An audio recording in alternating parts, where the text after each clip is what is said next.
तुमच्याही फॅमिलीमध्ये कोणाला पशुधन विकास अधिकारी व्हायचं असेल तर ही रील त्याला आता शेअर करा। एमपीएससी कडून 2795 पदांसाठी जाहिरात आलेली आहे।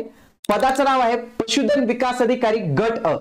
वेतन श्रेणी S20 ची आहे, ज्या अंतर्गत 56,100 तर 1,77,500 पर्यंतचं वेतन मिळणार आहे। वयोमर्यादा असणार आहे 18 ते 38, मागासवर्गीयांसाठी 43 वर्ष, शैक्षणिक पात्रता आहे वेटरनरी सायन्स किंवा अॅनिमल हजबंडरी मध्ये पदवीधर पाहिजे। निवड प्रक्रियेचे 2 टप्पे याच्यात असतील। पहिल्या टप्प्यात तुमची लेखी परीक्षा होणार आहे 200 गुणांसाठी, दुसऱ्या टप्प्यात मुलाखत होणार आहे 50 गुणांसाठी।